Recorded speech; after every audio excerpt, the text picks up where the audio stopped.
Hello नमस्कार। B to B यानी back to books with Shivani Khare में आपका स्वागत है। वेलकम है। मैं आपसे बात करूंगी किताबों की, कुछ आपकी पसंद की तो कुछ अपनी।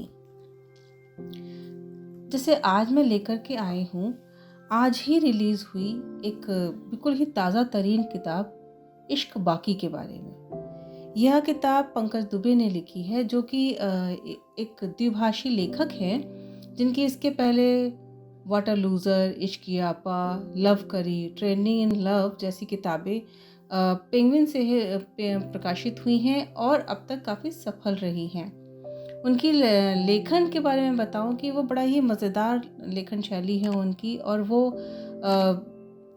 एक अलग तरह से बहुत ही हल्के फुल्के अंदाज में कहानी को लेके जाते हैं, और उनको कई तरह के अवार्ड्स भी मिल चुके हैं। यह एक कहानी है जो कि दो लोगों के मिलने और मिलते मिलते बिछुड़ जाने के बाद की कहानी है। फिर एक लंबे सफ़र के बाद वो जो इश्क बाकी जब मुकम्मल होता है तो ये बहुत ही प्यारा एहसास देता है। तो अभी आपसे हम मिलवाते हैं इस के लेखक, इश्क बाकी के लेखक पंकज दुबे जी से।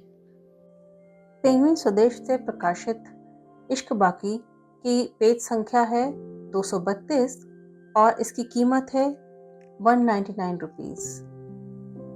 नमस्कार, back to books with Shivani Khare में आपका स्वागत है पंकज जी। मेरा पहला सवाल ये रहेगा कि इस विधा में आना कैसे हुआ?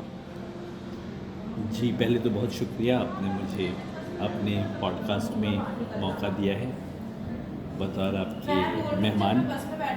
तो विधा से आपका मतलब लेखनी या इस जॉनर की लेखनी? दोनों। दरअसल इसकी शुरुआत मन में तब से हो गई थी जब मैं BBC वर्ल्ड सर्विस हिंदी में लंदन में काम करता था, और एक रात नाइट शिफ्ट करने के बाद जब मैं लौट रहा था सुबह के 4 बजे, तो अचानक सेंट्रल लंदन में मैंने देखा कि बहुत सारे लोग ओवरकोट पहने हुए हाथों में कॉफ़ी मग्स लेकर खड़े हैं कतार में, जो बहुत अनयूजुअल सा दृश्य था लंदन के हिसाब से। और मैंने अपने चालक से गाड़ी को रोक कर पता करने को कहा, और मैंने भी कोशिश की कि ये क्या है, मामला क्या है। तो पता ये चला कि अगली सुबह हैरी पॉटर सीरीज़ की अगली किताब आ रही थी, JK रोलिंग की। ओके। और दुकान खुलते ही आधे घंटे में सारी किताबें बिक जाने वाली थी। इस अंदेशा को लिए बहुत सारे लोग सैकड़ों की तादाद में वहाँ खड़े थे, ताकि 4 बजे से ही खड़े थे ताकि उनको उनकी प्रति मिल जाए। मेरा मन रोमांचित हो उठा और मुझे लगा कि यार ऐसा इंडिया में क्यों नहीं है। इंडिया में, हमारे देश भारत में राइटर्स इतने बड़े स्टार्स क्यों नहीं हो सकते।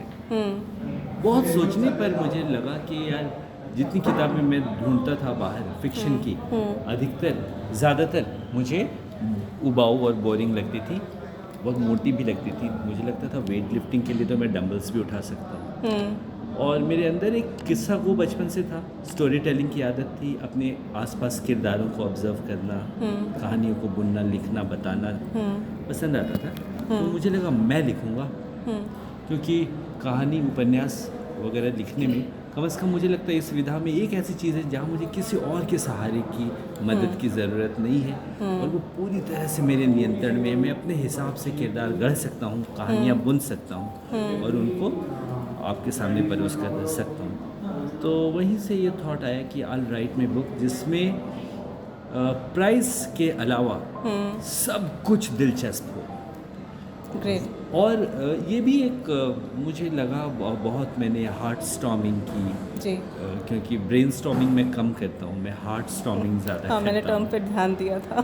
तो मुझे ये भी लगा कि हमारे यहाँ ना गंभीरता को एक बीमारी की तरह लोग लेते हैं, और हमारे समाज में ये देखा जाता है कि अगर आपका कथ्य बहुत वज़नदार है तो आपको गंभीर दिखना, लगना, बोलना और नॉन स्माइलिंग फेस होना चाहिए। मैं इसका विरोधी हूँ। मुझे लगता है आप गंभीर बातों को, आप अपनी सीरियस बातों को नॉन सीरियस, लाइट और सबके लिए सहज सरल बनाकर भी कर सकते हैं। तो मैंने अपने नॉन सीरियसनेस को बहुत सीरियसली लिया ताकि ज़्यादा से ज़्यादा लोगों से जुड़ सकूं, उन तक पहुंच सकूं, और फिर मैं राइटिंग, वो भी नॉवल राइटिंग, और रोमांस क्यों? क्योंकि मुझे लगता है कि उसकी बहुत ज़रूरत है। रोमांस का एक बहाना है, उसके अंदर अगर मेरी किताबों को जो पाठक पढ़ते हैं उन्हें मालूम है जी। कि उनके अंदर, उनके नीचे जो है एक सामाजिक, आर्थिक, राजनीतिक और इमोशनल सारे अंडरकरेंट्स हैं। रोमांस इन चीज़ों के बिना संभव नहीं है, नहीं तो वो फिर बैंक पीओ का इम्तहान हो जाता। तो मैंने रोमांस को, और मुझे लगता है कि हर किसी की ज़िंदगी में हमेशा प्यार के साथ वास्ता होना ही चाहिए। वो उसको एक सही। बेहतर इंसान बनाए रखता है। वो जी। कितना भी बड़ा खलनायक हो ज़िंदगी में, जब जी। वो किसी को प्रपोज करने जाता है वो अपने बेस्ट में रहता है। हाँ, और वो बहुत मुलायमियत का बेस्ट मुलायम, वर्जन बिल्कुल, होता है बिल्कुल एक्चुअली। बिल्कुल। जब उसको ये पता चल जाए कि उससे कोई प्यार नहीं करता और वो किसी को प्यार नहीं करता, तो शायद वो पशुता को प्राप्त कर लेगा। बिल्कुल सही कह रहे हैं। तो मुझे लगता है अभी बहुत ज़रूरत है, बहुत स्कोप है चारों तरफ प्यार की, मोहब्बत की, इश्क की कहानियाँ पनपे और लोग इसे प्रैक्टिस भी करें। जी। बिल्कुल ठीक।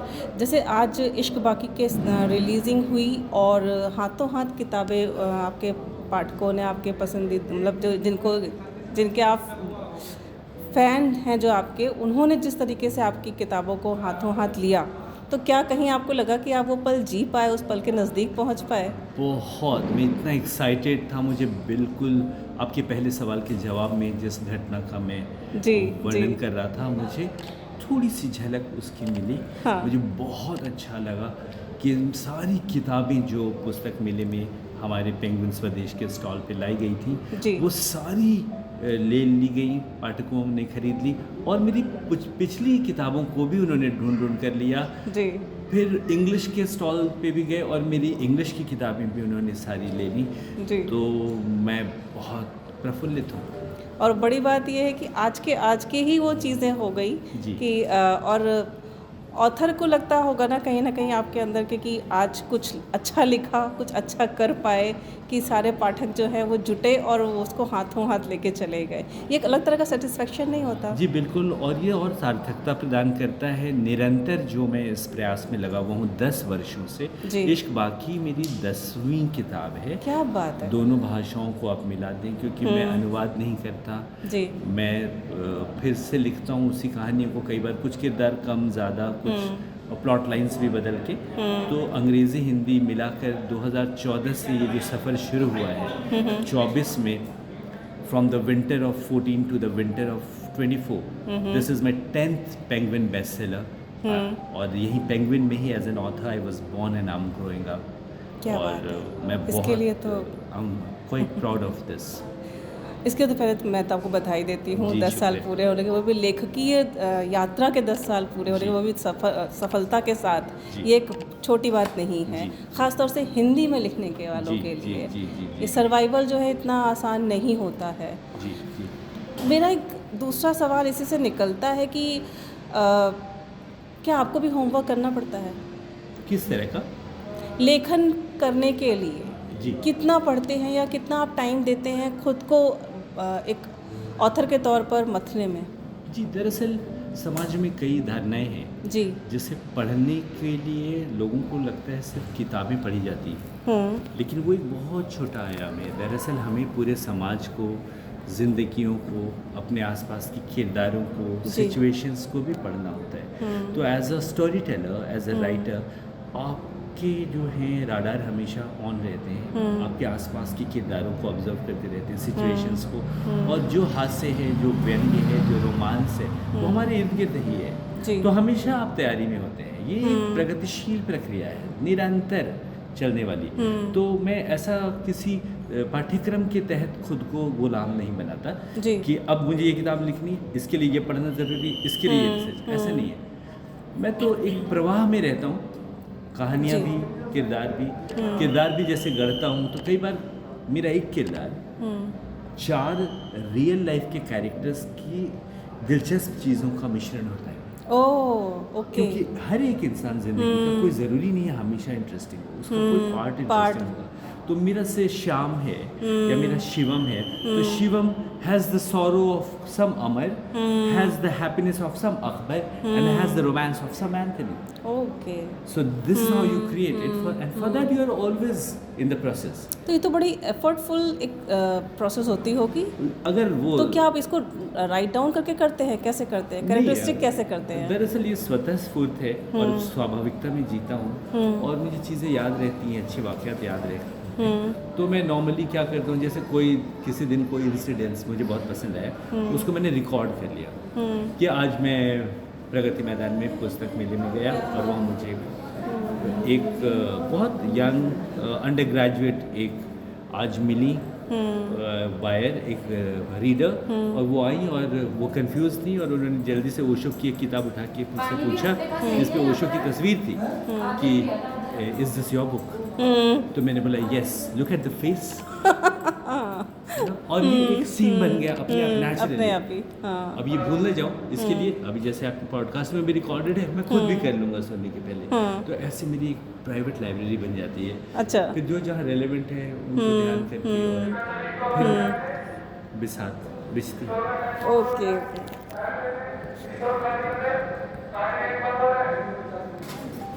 यह तो एक प्रोसेस की बात हुई लेखक के तौर पर.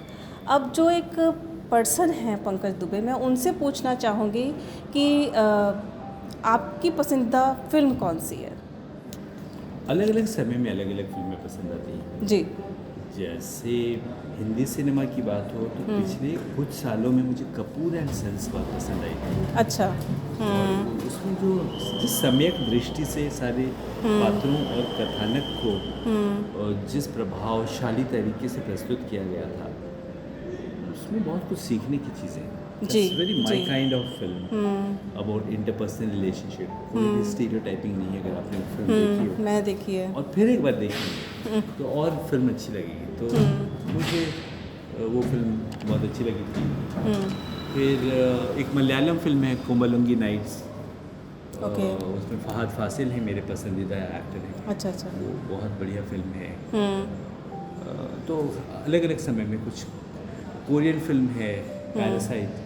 ओके. उसको ऑस्कर हाँ, अवार्ड उसका नाम मिला, सुना आई था. Just love that film. तो अलग अलग समय में उस समय स्टेट ऑफ हार्ट क्या है उस हिसाब से भी तो मुझे अलग अलग किस्म की जी फिल्में पसंद आती हैं. अच्छा, इसी से निकला कि कोई फिल्मी या किताबी कैरेक्टर क्या ऐसा है जो दिल में बस गया?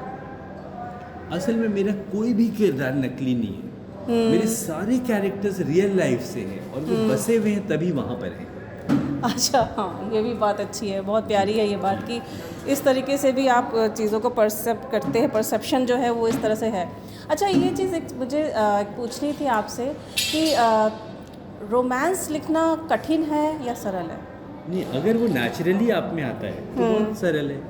तो ऐसा कुछ लिखिए ही मत ना जो नेचुरली नहीं है, तभी वो कठिन हो जाता है. ये भी बात है. तो मेरे लिए रोमानियत जीवन शैली है. तो मैं काफ़ी रोमांस से भरा हुआ हूँ और मुझे प्यार में रहना, डूबना, डुबकियाँ लगाना, औरों को प्यार में भेजना, जिसका दिल टूटा हो उसको भी एनकरेज करना कि थोड़े दिन एंजॉय कर लो, पेन को ग्लोरीफाई करो, फिर प्यार में आ जाओ. तो you know I love all of this. तो मेरे लिए बहुत सहज और स्वाभाविकता से भरा हुआ है ये सफ़र.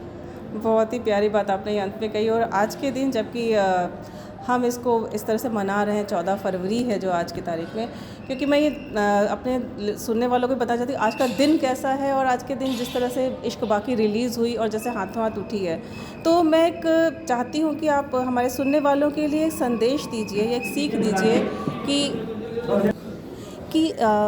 उनको एक लेखक बनने के लिए क्या करना चाहिए, क्या ज़रूरी है?